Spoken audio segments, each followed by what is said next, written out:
मैं रिएक्ट करने वाली हूँ on reality of Aurangzeb, Shivaji Maharaj and Modi 1000 years of history by Dhruv Rathee. Okay, बाकी सब ठीक है, बट छत्रपति शिवाजी महाराज के बारे में क्या है ये?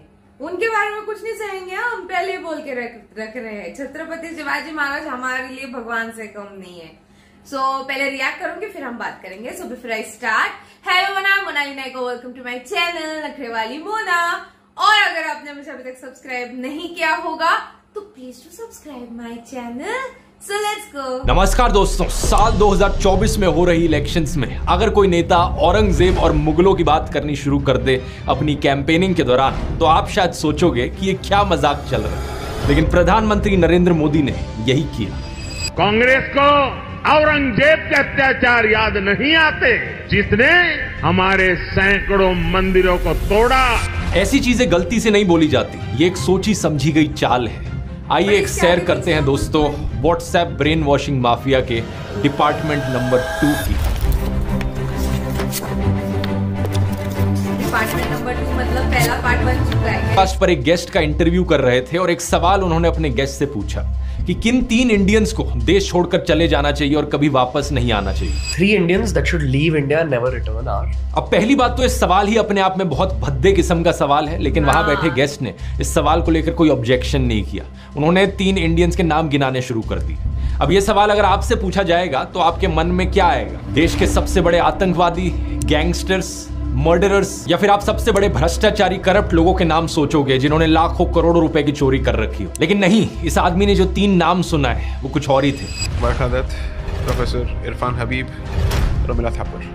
बरखा दत्त एक जर्नलिस्ट है जिनका नाम आपने सुना होगा, लेकिन बाकी जो 2 नाम हैं, इरफान हबीब और रोमिला थापर, ये एक्चुअली में हिस्टोरियंस हैं। आखिर इतनी एक्सट्रीम नफरत किसी के दिल में हिस्टोरियंस को लेकर आखिर क्यों होगी? इसके पीछे जवाब है दोस्तों इस ब्रेन वॉशिंग माफिया का दूसरा डिपार्टमेंट। क्योंकि रोमिला थापर कहती हैं कि हम हिंदू लोग गुलाम नहीं थे।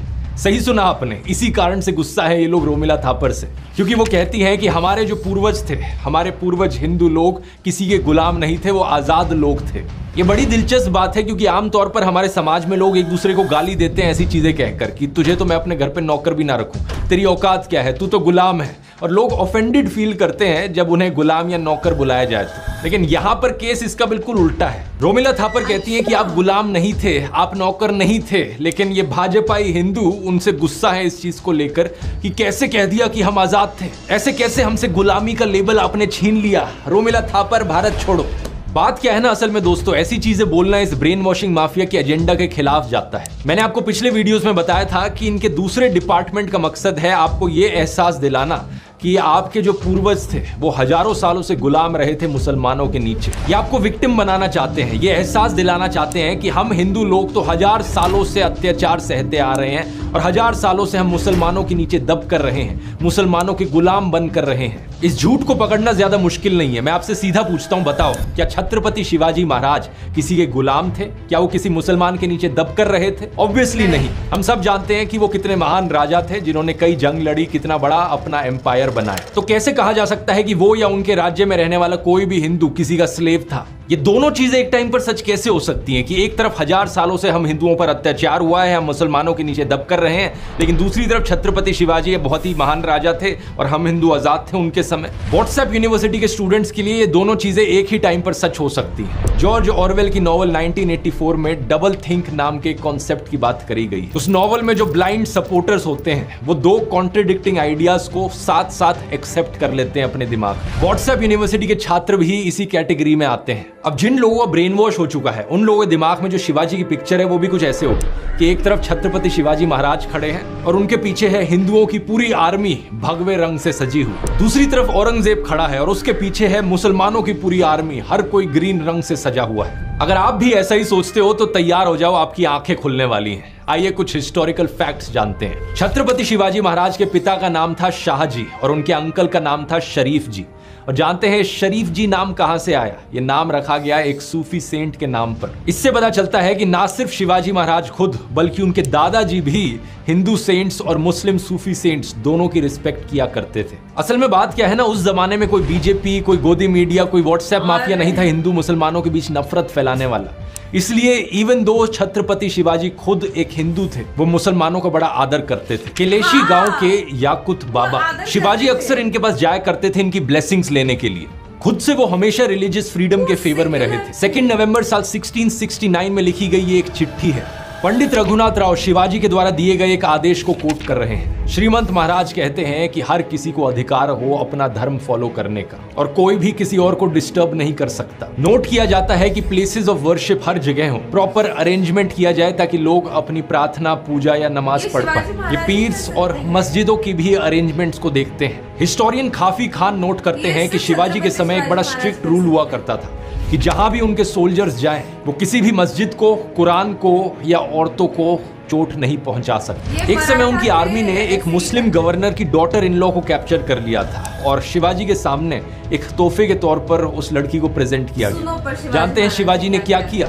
उन्होंने इस औरत के सामने जाकर माफी मांगी और बड़े ही रिस्पेक्टफुल तरीके से उसे वापस भेज दिया। बीजेपी के जो लोग हैं वो शिवाजी की इस महानता को समझ ही नहीं सकते क्योंकि उनके रोल मॉडल हैं सावरकर।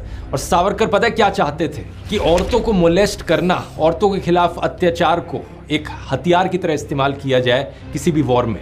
हम जानते हैं कि श्री राम भी कितना रिस्पेक्ट करते थे सभी औरतों को, लेकिन सावरकर रावण को कोट करता है कहते हुए कि औरतों को अबडक्ट करना और मोलेस्ट करना परमो धर्म है। इसके बाद सावरकर ने एक्चुअली में शिवाजी के खिलाफ भी लिखा। ये कहा कि उन्होंने एक मुस्लिम औरत को वापस कैसे भेज दिया रिस्पेक्टफुली। इसलिए कोई हैरानी की बात नहीं कि सावरकर के फॉलोअर्स आज के दिन मोलेस्टर्स को मिठाइयां देते हैं। जो औरतों के ऊपर अत्याचार करता है उन्हें पार्टी की टिकटें दी जाती हैं और उनके ऊपर मालाएं चढ़ाई जाती हैं। साल 1648 करीब 500 से 700 पठान्स जो बीजापुर आर्मी के थे वो शिवाजी को ज्वाइन करने आए। शिवाजी के मिलिट्री एडवाइजर गोमाजी नायक पानसंबल ने उन्हें कहा कि ये लोग आपकी रेपुटेशन देखकर आए हैं, इन्हें वापस मोड़ देना सही नहीं होगा। ग्रैंड डफ के द्वारा लिखी गई किताब हिस्ट्री ऑफ द मराठास में हमें पता चलता है कि छत्रपति शिवाजी ने इस एडवाइस को ना सिर्फ सुना बल्कि इसे अपनी पॉलिसी बना दिया। इसी की वजह से ही शिवाजी की आर्मी में ढेर सारे मुसलमान थे और बहुत से मुस्लिम जनरल्स भी थे। वीके राजवाड़े अपनी किताब मराठांच्या इतिहासची साधने के वॉल्यूम 17 पेज नंबर 17 पर लिखते हैं, शिवाजी के सरनोबत यानी कि इन्फेंट्री चीफ एक मुस्लिम थे, नूर खान बेग। सभासद बखर के पेज नंबर 76 पे आपको शिवाजी के लेफ्टिनेंट का नाम भी मिलेगा, शामा खान। शिवाजी के टॉप नेवी चीफ्स में से दो लोग थे, दौलत खान और दरिया सारंग। इसके अलावा कुछ और भी थे जैसे कि सिद्दी हिलाल और इब्राहिम खान जो कि उनकी आर्टिलरी का कमांड संभाल रहे थे। उनके सेक्रेटरी ऑफ इंटेलिजेंस भी खुद एक मुस्लिम थे, मौलाना हैदर अली। क्या आप जानते हैं इन सब चीजों के बारे में? शिवाजी महाराज की एक ये पेंटिंग है जो जरूर आपने कहीं ना कहीं देखी होगी क्योंकि ये व्हाट्सएप पर बहुत ज्यादा फैलाई जाती है। इसमें दिखाया गया है कि शिवाजी आदिल शाही सल्तनत के अफजल खान को मार रहे हैं। इसे इतना ज्यादा फैलाया जाता है क्योंकि इसमें एक हिंदू मुस्लिम को मार रहा है। लेकिन क्या आप ये जानते हैं कि अफजल खान के एडवाइजर कौन थे? कृष्णमूर्ति भास्कर कुलकर्णी, एक हिंदू ब्राह्मण। और ये किसके एडवाइस पर शिवाजी महाराज ने अपने पास एक लोहे का क्लॉ रखा था? उनके मुस्लिम बॉडीगार्ड रुस्ताम जमा के एडवाइस पर। तो यहाँ एक हिंदू राजा का एक मुस्लिम बॉडीगार्ड था और वहां एक मुस्लिम राजा का एक हिंदू एडवाइजर था। ये सारी चीजें आपको व्हाट्सएप पर कभी नहीं बताई जाएंगी क्योंकि उनके ब्रेन वॉश करने के एजेंडा के खिलाफ जाता है। अच्छा, और औरंगजेब का क्या यहाँ पर? औरंगजेब की बात करके हमने इस वीडियो की शुरुआत करी थी। व्हाट्सएप के अनुसार औरंगजेब तो एक कट्टर मुसलमान था जो हिंदुओं के खिलाफ था, तो इसका मतलब उसकी आर्मी में तो कोई हिंदू हो नहीं सकता ना। लेकिन गलत। बैटल ऑफ पुरंदर में जहां शिवाजी ने अपने 23 किले खोए, जिसके बाद उन्हें आगरा में एक बंदी बना दिया गया, जानते हैं औरंगजेब की आर्मी को कौन लीड कर रहा था? मिर्जा राजा जयसिंह, एक हिंदू राजपूत। गोविंद पंसारे अपनी किताब हु वाज शिवाजी में बताते हैं कि 400 ब्राह्मणों ने इस लड़ाई के दौरान कोटि चंडी यज्ञ किया था इस उम्मीद से कि शिवाजी की हार हो। और ये सुनने के बाद अगर आप सोचते हो कि ये 400 ब्राह्मण तो एंटी नेशनल लोग थे, तो आपकी सोच गलत है। ये 400 ब्राह्मण लोग सिर्फ पूजा कर रहे थे अपने किंगडम की विक्ट्री के लिए, जिस किंगडम में ये रहते थे। सालेरी की लड़ाई के बाद औरंगजेब के लेफ्टिनेंट्स ने दक्षिण में एक हिंदू ब्राह्मण को एम्बेसडर के तौर पर भेजा था ताकि शिवाजी से वापस से फ्रेंडली रिलेशंस बनाए जा सके। दूसरी तरफ से शिवाजी ने काजी हैदर को अपना दूत भेजा, यानी कि एक मुस्लिम राजा का हिंदू एम्बेसडर था और एक हिंदू राजा का एक मुस्लिम एम्बेसडर था। और ये इकलौता ऐसा एग्जाम्पल नहीं है, ऐसे ढेर सारे एग्जाम्पल्स आपको मिल जाएंगे। औरंगजेब ने अपने चीफ दीवान के तौर पर एक हिंदू को अपॉइंट किया था, राजा रघुनाथ रे। और साल 1664 में जब रघुनाथ रे का देहांत हुआ, पता है औरंगजेब ने क्या कहा था? कि ये इतिहास के सबसे महान एडमिनिस्ट्रेटर थे जिन्हें ये जानते थे। औरंगजेब के शासन में मुगल हुकूमत में एलीट लेवल्स पर जो हिंदू पार्टिसिपेशन था वो 50% बढ़ गया था। मुगलों में जो नोबिलिटी थी, नवाब्स और निजाम्स की, उनमें हिंदूज की पॉपुलेशन 31.6% पर थी। एम आथर अली अपनी किताब the Mughal nobility under Aurangzeb के पेज नंबर 35 पर लिखते हैं, साल 1679 में करीब 72 राजपूत मनसबदार थे औरंगजेब के अंडर। मराठा मनसबदारों की संख्या इससे भी ज्यादा थी, 96 पर, यानी कि टोटल में से 1/5 सिर्फ मराठा थे। औरंगजेब ने इतने मराठाओं को एम्प्लॉय कर रखा था ताकि वो डेक्कन तक अपनी पहुंच बना सके। लेकिन क्या इन सब चीजों का मतलब ये हुआ कि औरंगजेब एक सेक्युलर राजा था जो सभी धर्मों को एक बराबर देखता था? नहीं, औरंगजेब के समय में एक्चुअली में कई हिंदू मंदिरों को तोड़ा गया था। Historian S.A.A. रिजवी लिखते हैं कि जो अकबर के समय पॉलिसी थी को एग्जिस्टेंस की, सभी धर्मों को एक बराबर देखने की, औरंगजेब के शासन में वो धीरे धीरे खत्म होती गई। साल 1665 में औरंगजेब ने हिंदू ट्रेडर्स पर लग रही कस्टम ड्यूटीज को बढ़ाया और दुगना कर दिया जो मुस्लिम ट्रेडर्स पे करते थे उससे। 2 साल बाद मुस्लिम्स पर लगने वाली सारी कस्टम ड्यूटीज को अबॉलिश कर दिया गया। साकी मुस्तईद खान की मासिर-ए-आलमगिरी एक फारसी भाषा की किताब है। इसमें लिखा गया है कि कैसे औरंगजेब ने ऑर्डर्स दिए थे कि हिंदू मंदिरों को तोड़ दिया जाए ताकि इस्लाम को ढंग से एस्टेब्लिश किया जा सके। व्हाट्सएप का माफिया प्रोफेसर और हिस्टोरियन इरफान हबीब को एक विलन बना देता है क्योंकि वो कहता है कि इरफान हबीब कभी इनकी बात ही नहीं करते। लेकिन एक्चुअली में प्रोफेसर इरफान हबीब ने कभी भी इन चीजों को मना नहीं किया। इन्होंने कहा है कि कैसे औरंगजेब ने मथुरा और वाराणसी में मंदिरों को तोड़कर मस्जिद बनाए। एक और हिस्टोरियन जिनके खिलाफ बहुत नफरत फैलाई जाती है इस माफिया गैंग के द्वारा, वो है ऑड्री ट्रुश्के। लेकिन उनके इस आर्टिकल को देखिए जो इन्होंने स्क्रॉल में लिखा था। इन्होंने भी कह रखा है कि औरंगजेब ने बड़े बड़े मंदिरों को टारगेट किया। लेकिन अब तैयार हो जाइए दोस्तों कहानी में एक ट्विस्ट के लिए। साल 1654 में औरंगजेब ने एक प्रिंसली ऑर्डर भेजा था राणा राज सिंह को, जो कि मेवाड़ के हिंदू राजपूत राजा थे। इन्होंने कहा था कि बड़े बड़े राजा ईश्वर की परछाई होते हैं और हर राजा को इस बात पर ध्यान देना चाहिए कि हर मजहब के लोग उसके शासन में शांति से रहें, प्रॉस्पेरिटी में रहें। एकदम इन्होंने वक्त बदल दिया, जज्बात बदल दिए, जिंदगी बदल दी। इसी चिट्ठी में इन्होंने हर उस राजा के खिलाफ लिखा जो तासुब करता है, बिगिटरी करता है, किसी भी भगवान की जगह को तबाह करके। इन्होंने लिखा कि जब ये सत्ता में आएंगे तो इन सारी अन इस्लामिक प्रैक्टिसेस को होने से रोक देंगे। इतना ही नहीं, आगे सुनो। औरंगजेब ने अपने आप को राजा घोषित किया 31 जुलाई साल 1658 को और फरवरी 1659 में उसने एक फरमान भेजा बनारस में। इस फरमान में लिखा था कि उन्हें पता चला है कि कुछ हिंदू लोगों को यहाँ पर हरास किया गया है, स्पेशली कुछ ब्राह्मण लोग जो यहाँ पुराने पुराने मंदिरों में बैठे हुए हैं। इन्होंने इस फरमान में लिखा कि सभी ऑफिशियल्स को ऑर्डर किया जाता है कि कोई भी इस जगह में डिस्टरबेंस नहीं फैलाएगा, ना किसी ब्राह्मण ना किसी हिंदू पर कोई चोट आनी चाहिए। ये कोई 1-2 ऐसे इंसिडेंट्स नहीं है, काफी है। साल 1687 में औरंगजेब ने बनारस के एक घाट पर खाली जमीन पर ऑर्डर किया कि यहाँ पर घर बनाए जाएं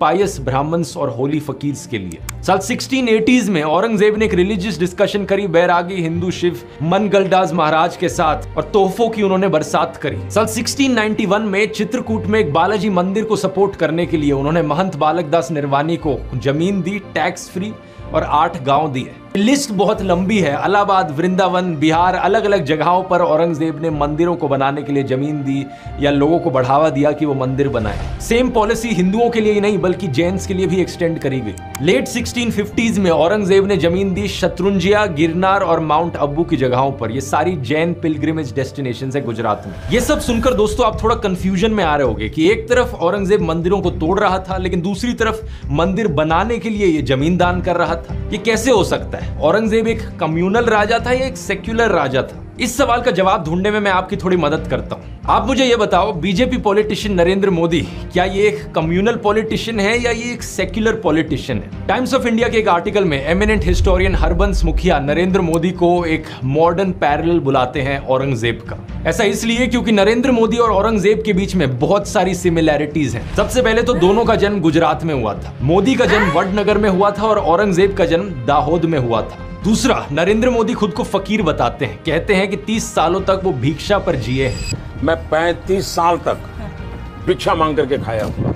औरंगजेब भी खुद को एक साधु की तरह बताता था। कहा जाता है कि औरंगजेब ने शुरुआत में अपने पैसे कमाए कुरान की कॉपियां बनाकर और नमाज की टोपियों की स्टिचिंग करके। तीसरा, दोनों के दोनों सत्ता के बड़े भूखे थे और इस सत्ता के लालच में आकर दोनों ही कभी कम्युनल बन जाते, कभी सेक्युलर बन जाते। Depending upon the situation. मैं अपने मन से बनाकर नहीं बोल रहा इन चीजों को, इन आर्टिकल्स को देखो। नरेंद्र मोदी इस्लाम की प्रशंसा कर रहे हैं कि इस्लाम पीस और हार्मनी का मैसेज फैलाता है। पीएम मोदी कहते हैं कि मुसलमान यूथ के लिए उनका एक विजन है, एक हाथ में कुरान हो और दूसरे हाथ में कंप्यूटर हो। पीएम मोदी कहते हैं कि मालदीव्स की आइकॉनिक फ्राइडे मस्जिद की कंजर्वेशन में इंडिया मदद करेगा। पीएम मोदी बीजेपी वर्कर्स को एडवाइस देते हैं कि प्लीज एंटी मुस्लिम रिमार्क्स मत फैलाओ। इन ट्वीट्स को भी देखिए। पीएम मोदी ईद पर बधाई देते हैं, कहते हैं प्रॉफिट मोहम्मद की टीचिंग्स को हमें फॉलो करना होगा।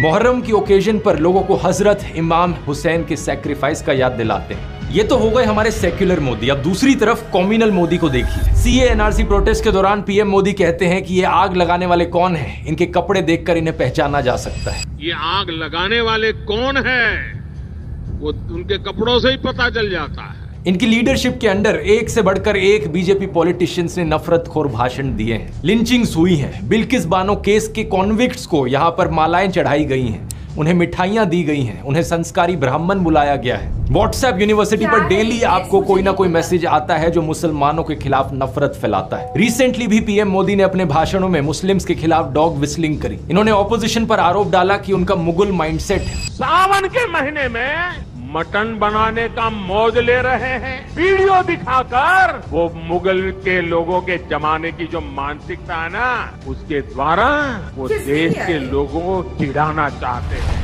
ट्विटर पर एक से बढ़कर एक अकाउंट जो मुसलमानों के खिलाफ नफरत फैलाता है, पीएम मोदी उन्हें फॉलो करते हैं। तो ये हो गए हमारे कॉम्युनल मोदी। व्हाट्सएप पर आपके फोन पर मैसेजेस आते हैं जो कहते हैं कि देखो हिंदुओं पर कितना अत्याचार किया है मुगलों ने सदियों से, और इसके बाद भी अगर कोई हिंदू सेक्युलर रहे तो वो कायर हिंदू होगा। ऐसी ही चीजें लिखकर भेजते हैं व्हाट्सएप में। मैं यहाँ पर इन व्हाट्सएप माफिया वाले लोगों से पूछना चाहता हूँ, क्या तुम लोग अपने आप को शिवाजी महाराज से ज्यादा बहादुर समझते हो? क्योंकि फर्क जानते हो, पता है क्या है दोस्तों? छत्रपति शिवाजी महाराज भी औरंगजेब के समय पर ही जीते थे, लेकिन फर्क जानते हो क्या है? शिवाजी महाराज एक सेक्युलर हिंदू थे, वो मुसलमानों से नफरत नहीं करते थे। किसी भी इतिहास की किताब में इसका एक सबूत तक आपको नहीं मिलेगा जहां शिवाजी ने किसी भी मुस्लिम के खिलाफ डिस्क्रिमिनेशन करी हो। औरंगजेब ने नॉन मुस्लिम्स के ऊपर जिजिया टैक्स लगाया था। इसको लेकर शिवाजी ने पता चिट्ठी में क्या लिखा था? उन्होंने कहा था कुरान की किताब ईश्वर का शब्द है, इसमें लिखा गया है कि जो ईश्वर है वो पूरे ब्रह्मांड का ईश्वर है, सिर्फ मुसलमानों का नहीं। हिंदू और मुसलमान दोनों उसके सामने एक बराबर है। तो किसी भी एक धर्म के खिलाफ नफरत फैलाना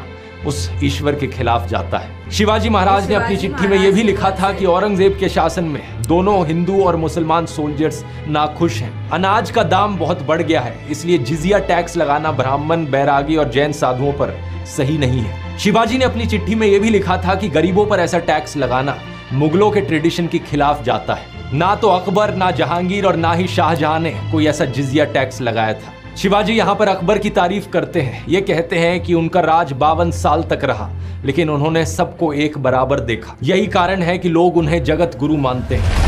अब मुगल शहंशाह अकबर की बात करी जाए यहाँ पर दोस्तों, तो फिर से वही कहानी आ जाती है। व्हाट्सएप पर आपको एक बार फिर से हिंदू मुस्लिम की राइवलरी दिखाई जाती है। जैसे शिवाजी औरंगजेब की थी, यहाँ पर अकबर और महाराणा प्रताप के बीच एक हिंदू मुस्लिम राइवलरी दिखाई जाती है, दिखाने के लिए कि देखो हिंदू वर्सेस मुस्लिम, ये था हमारा इतिहास। लेकिन फिर से एक बार व्हाट्सएप के बाहर अगर आप नजर डालोगे असली इतिहास पर, आपको दिखेगा इस बात में रत्ती भर भी सच्चाई नहीं है। इस स्टैचू को देखिए, यह है अफगान के पठान हकीम खान सुर, शेर शाह सूरी के एक डिसेंडेंट। ये एक मुस्लिम वॉरियर हैं जो बड़ी महानता से महाराणा प्रताप की साइड पर लड़े थे और इन्होंने अपनी जान खोई थी हल्दी घाटी की लड़ाई में। दूसरी तरफ अकबर के पास थे हिंदू जनरल राजा मान सिंह और उनकी आर्मी में ढेर सारे राजपूत सोल्जर्स। व्हाट्सएप पर आने वाले मैसेजेस आपको कहानी सुनाते हैं कि कैसे औरंगजेब के समय में विश्वनाथ मंदिर को तोड़ा गया, लेकिन जो वो आपको नहीं बताते वो ये कि इस मंदिर को बनाया किस समय गया था? अकबर के शासन में। इसे बनाया गया था राजा मान सिंह के सुपरविजन में। अगर एक मुगल शहंशाह ने इस मंदिर को तोड़ा तो दूसरे मुगल शहंशाह ने इस मंदिर को बनाया भी। प्रधानमंत्री मोदी की सरकार ने भी अकबर को एडमायर किया था अपनी G20 की किताब Bharat the mother of democracy में। इसके 38 पेज पर लिखा है कि कैसे तीसरे मुगल बादशाह अकबर एक तरीके की डेमोक्रेसी प्रैक्टिस करते थे जहां पर सभी धर्मों को एक बराबर देखा जाता था। अकबर ने सुलह एक कुल की डॉक्ट्रिन इंट्रोड्यूस करी थी जिसका मतलब है पीस फॉर ऑल, सबके लिए शांति रहे। इस बुकलेट में नवरत्न का भी मेंशन किया गया है जो कि 9 वाइज लोग थे जो अकबर के काउंसलर्स थे, जिनकी मदद से अकबर ने जनता के हक में स्कीम्स को इंप्लीमेंट किया था। और व्हाट्सएप के छात्रों के लिए मैं ये भी बता दूं, इन 9 में से 4 एक्चुअली में हिंदू थे, राजा टोडरमल, राजा मानसिंह, राजा बीरबल और तानसेन। क्या आप ये जानते हो संत तुलसीदास ने रामचरितमानस को भी अकबर के शासन में लिखा था। इतना ही नहीं, रामलीला की शुरुआत भी इसी समय हुई थी मेघा भगत के द्वारा, जो कि तुलसीदास के ही एक डिसिपल थे। बहुत सी हिंदू एपिक्स जैसे कि रामायण, महाभारत, विष्णु पुराण और कथा सरित सागर, इन सब को इसी समय के दौरान अकबर के शासन में पर्शियन में भी ट्रांसलेट किया गया था। सिर्फ अकबर ही नहीं, मुगल प्रिंस दारा शिकोह ने भी 52 उपनिषद और भगवत गीता को पर्शियन में ट्रांसलेट किया था। इनका मानना था कि उपनिषद किताब अल मखनून है, ये वो हिडन लॉस्ट बुक जिसका कुरान में मेंशन किया गया है कि ये ह्यूमैनिटी की पहली मोनोथीस्टिक टेक्स्ट थी। इन्होंने उपनिषद की इंपॉर्टेंस प्रोक्लेम करी सारे मुसलमानों के लिए और पूरी दुनिया के लिए। हिस्टोरियन के मोहम्मद कहते हैं कि जो ये पर्शियन ट्रांसलेशन थी उपनिषद की, इसी की मदद से बाद में जाकर इन्हें फ्रेंच और लैटिन भाषाओं में भी ट्रांसलेट किया गया। इसके बाद ये पहुंची American philosopher Ralph Waldo Emerson के पास, और इसी की वजह से दुनिया भर में एक नई मूवमेंट की शुरुआत हुई जहां इंडियन रिलीजियस और कल्चरल टेक्स्ट को पढ़ाया जाने लगा। ये सब हुआ एक मुगल प्रिंस दारा शिकोह की वजह से। ये सब आपको व्हाट्सएप में नहीं बताया जाएगा, क्योंकि व्हाट्सएप पर जो आएगा वो सिर्फ हिंदू मुस्लिम के एंगल से आएगा, ताकि आपके दिल के अंदर मुसलमानों के खिलाफ नफरत जगाई जाए, हिंदू मुसलमान के बीच में दरारें पैदा करी जाए। ऐसा नहीं किया तो इनका ब्रेन वॉश वाला एजेंडा फेल हो जाएगा। फिर ये बाद में कैसे दिखाएंगे कि हिंदुओं को मुसलमान से खतरा है और मोदी को वोट करो। दिल्ली की दलहौजी रोड को भी रीनेम किया गया दारा शिकोह रोड में बीजेपी लेड एनडीएमसी के द्वारा फरवरी 2017 में। और 2020 में मोदी सरकार की मिनिस्ट्री ऑफ कल्चर ने भी एक 7 मेंबर का पैनल सेटअप किया था under the archaeological survey of India, ताकि मुगल प्रिंस दारा शिकोह की ग्रेव को लोकेट किया जा सके। और जब हम यहाँ पर मुगलों की और सेक्युलरिज्म की बात कर रहे हैं तो हम आखिरी मुगल बहादुर शाह जफर को कैसे भूल सकते हैं। क्या आप जानते हैं वो ईद मनाने के साथ साथ दशहरा और दिवाली भी मनाते थे। बहादुर शाह जफर और उनके बेटे ब्रिटिश कॉलोनियलिज्म के सख्त खिलाफ थे। 1857 की रिवोल्ट के दौरान मेरठ से कई सिपाही उनके पास आए और उन्हें अपना राजा प्रोक्लेम किया। इसके बाद उन्होंने कई सारे नवाबों को, जमींदारों को और लोकल राजाओं को कहा कि आओ साथ में मिलकर हम अंग्रेजों के खिलाफ लड़े। इन्होंने हाथ मिलाया नाना साहेब, रानी लक्ष्मीबाई, बेगम, हजरत महल और कई सारों के साथ, लेकिन अनफॉर्चुनेटली इन्हें ब्रिटिश के द्वारा कैप्चर कर लिया जाता है और एग्जाइल पर बर्मा भेज दिया जाता है। जब हमारे सेक्युलर प्रधानमंत्री मोदी 2017 में वहां गए थे तो उन्होंने जफर की मजार को भी विजिट किया था और उन्हें फ्लोरल ट्रिब्यूट दिया था। लेकिन इन मुगलों के अलावा भी दोस्तों ऐसे कई मुस्लिम राजा थे जो सेक्युलर थे, जैसे कि अवध के आखिरी राजा वाजिद अली शाह, जिन्होंने आदाब को इंट्रोड्यूस किया लखनऊ में एक सेक्युलर सैल्यूटेशन के तौर पर। कश्मीर के ज़ाइनुल अबिदीन, जिन्होंने जिजिया टैक्स को अबॉलिश किया और हिंदू सेंटिमेंट्स को रिस्पेक्ट करने के लिए इन्होंने गौ हत्या पर भी बैन लगा दिया। इन्होंने संस्कृत लैंग्वेज और लिटरेचर में पेट्रनेज भी एक्सटेंड किया। अब राजाओं का ये इतिहास इकलौता सबूत नहीं है दोस्तों, इसके अलावा भी हमारे पास ढेर सारा सबूत है जो ये साबित करता हो कि आम हिंदू और आम मुसलमान इतिहास में एक दूसरे के साथ खुशी खुशी रहते थे। व्हाट्सएप पर जो आपको बताया जाता है कि हिंदू मुस्लिम के बीच में दुश्मनी चलती थी पिछले हजारों सालों से, या हिंदू मुसलमानों के नीचे दबकर रहते थे, ये सब झूठ है। जो कॉर्डियल रिलेशंस हमें हिंदूज और मुस्लिम्स के बीच में देखने को मिलते थे उन्हें गंगा जमुनी तहजीब कहा जाता है। लोग हिंदू और मुस्लिम संतों को साथ में रिस्पेक्ट करते थे, साथ में एक दूसरे के त्योहार मनाते थे, पेंटिंग्स और म्यूजिक जैसे आर्ट फॉर्म्स फ्लरिश करते थे। इस टॉपिक पर इतना कुछ है कहने को कि इसकी बात करने के लिए एक पूरा सेपरेट वीडियो बना सकता हूं मैं। लेकिन अगर हम आज की भी बात करें, हमें आज भी देखने को मिलता है कि कैसे मुस्लिम्स रामलीला को ऑर्गेनाइज कर रहे हैं। कई मुस्लिम्स भाग लेते हैं रामलीला में अलग अलग रोल्स करते हुए। कोई रावण के पुतले बनाते हैं। कितनी ही फोटोज आपको मिल जाएंगी जहां पर मुसलमान बच्चे अपने आप को राधा और कृष्ण की तरह ड्रेसअप करके जन्माष्टमी बनाते हुए दिखते हैं। मुस्लिम सिंगर मोहम्मद रफी, मुस्लिम लिरिसिस्ट शकील बदायूनी, मुस्लिम म्यूजिशियन नौशाद, इन सब ने कैसे कैसे भजन्स बनाए हैं क्या आप जानते भी हैं। मन तरपत हरि दर्शन को आज मोरे तुम आज हमें यह भी देखने को मिलता है कि हिंदूज इफ्तार पार्टीज ऑर्गेनाइज कर रहे हैं मुस्लिम्स के लिए। ये जरूर है कि कम्युनल दंगे हमें टाइम टू टाइम देखने को मिले हैं। नफरतखोर लोग टाइम टू टाइम निकल कर आए हैं जो हिंदू मुसलमान को बांटना चाहते हैं, हमारे देश में एक दरार बनाना चाहते हैं। लेकिन पिछले 1000 सालों में जो भी कुछ हुआ हमारे देश में, हम हिंदुओं ने और मुसलमानों ने साथ में मिलकर उसे सहा है। वो कहते हैं हिस्ट्री ऑफन रिपीट्स इटसेल्फ। हमारे सामने आज फिर एक सत्ता का भूखा नेता खड़ा है जो हमें बांटना चाहता है, डिवाइड एंड रूल का खेल खेलना चाहता है। ये करने के लिए व्हाट्सएप और गोदी मीडिया पर जबरदस्त प्रोपेगेंडा फैलाया जाता है ताकि हमारे दिलों के अंदर नफरत बोई जा सके। कंगना रनौत जैसे लोग हैं जो हमारे फ्रीडम फाइटर्स को डिसरिस्पेक्ट करते हैं, ये कहकर आजादी अगर भीख में मिले तो क्या वो आजादी हो सकती है? आप खुद बताइए। हमें असली आजादी तो सिर्फ 2014 के बाद मिली। ये बार बार वही रेफरेंस है इस व्हाट्सएप माफिया के प्रोपेगेंडा का, जो कहता है कि हिंदू तो हमेशा से गुलाम रहे थे। पॉलिटिकली, सोशली, कल्चरली हजारों सालों से हम बस जूते के नीचे दब कर रहे थे और असली कॉन्फिडेंस तो हमें अभी मिला है। मैं इनसे पूछना चाहता हूं, विजयनगर एम्पायर के राजा कृष्णदेव राय, महाराणा प्रताप, छत्रपति शिवाजी महाराज, क्या ये सब भी कॉन्फिडेंस लैक करते थे? तुलसीदास, मीराबाई, स्वामी विवेकानंद जैसे हिंदू सेंट्स, क्या ये सब भी कॉन्फिडेंस लैक करते थे? साल 1893 की शिकागो की स्पीच में स्वामी विवेकानंद ने कहा था, मुझे गर्व है मैं एक ऐसे धर्म से आता हूं जिसने दुनिया को टॉलरेंस और यूनिवर्सल एक्सेप्टेंस सिखाई है। लेकिन प्रधानमंत्री मोदी और ये व्हाट्सएप माफिया देश के सभी हिंदुओं का अपमान करता है, ये कहकर कि हम तो 1000 सालों से बस गुलामों की तरह जिए हैं। लेकिन अब बहुत हो गया है, अब इस व्हाट्सएप माफिया को खत्म करने का समय आ गया है। वही 3 स्टेप्स मैं दोबारा से दोहराऊंगा। मेरे व्हाट्सएप चैनल को जाकर ज्वाइन कीजिए, नोटिफिकेशन के लिए बेल आइकन को दबाइए, इसका लिंक इस QR कोड में मिल जाएगा या डिस्क्रिप्शन में भी मिल जाएगा। एक एक मैसेज करके, एक एक झूठ हम इनका खत्म करेंगे। देश के सभी 100 करोड़ वोटर्स तक पहुंचेंगे, मिशन 100 करोड़। स्टेप 2, 5वीं बार दोहरा रहा हूं, वोट करना मत भूलना। और स्टेप 3, जहां हो सके आवाज उठाओ, अपने घरों से बाहर निकलो, मोहल्लों में, गांव में, अपने दोस्तों को बताओ, अपने परिवारों को बताओ। व्हाट्सएप पर मैसेजेस को फॉरवर्ड करो ताकि हम इनकी झूठों की फैक्ट्री को बिल्कुल तबाह करें। इनकलाब जिंदाबाद, जय हिंद। सबसे पहली चीज इट्स छत्रपति शिवाजी महाराज। इस तरीके से हमारे महाराज का नाम लिया जाता है। एंड यस, उनके रूल में कभी भी किसी औरत पे गलत नजर, गलत हाथ नहीं डाला गया था। हर औरत को रिस्पेक्ट मिली थी, सिर्फ मराठी औरतों को नहीं, जबकि मुगलों के भी सारे जो लेडीज होते थे उनको भी उस रिस्पेक्ट से देखा जाता था और कभी भी गलत हाथ नहीं डाला जाता था। और मुझे ऐसा लगता था उस टाइम के मुगल रूल में ऐसा नहीं हुआ करता था।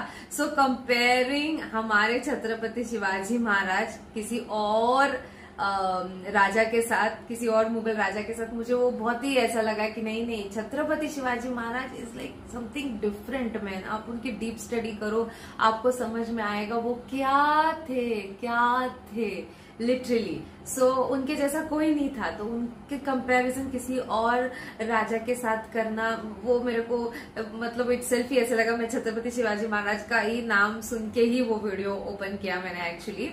एंड उसके बाद अगर मैं बात करूं तो मैंने एक मोदी जी का क्लिप देखा था जहां पे उन्होंने कहा था कि वो हिंदू रियल हिंदू नहीं है जो किसी और धर्म की डिसरिस्पेक्ट करता है या किसी और को बस इस वजह से डिसरिस्पेक्ट करता है बिकॉज उसका धर्म कुछ और है।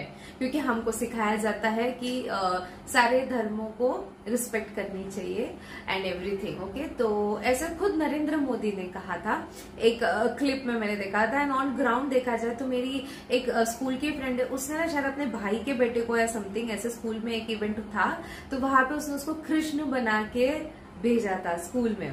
तो शी वॉज मुस्लिम बट उसने अपने भाई के बेटे को कुछ ऐसा, तो मैंने वो देखा था। तो यहाँ पे तो लिटरली ऐसी सारी चीजें हैं ये जो सुन के बोलते हैं ना हिंदू मुस्लिम, ये मेरे को ऐसे एकदम ये हो रहा है। We can talk about development and बहुत सारी चीजें भी ऐसे है जो मुझे ऐसा लगता है हाँ 10 सालों में ये डेवलपमेंट हुई है या ये चीज हुई है। या मेरे को ऐसा लगता है, मैंने आज एक चैनल देखा था यूट्यूब पे, मतलब मैंने ऐसे ही लगाया था, टीवी पे लगाया था, मेरे को उसका नाम नहीं याद आ रहा है, शायद मोहक या कुछ ऐसा नाम था उसका।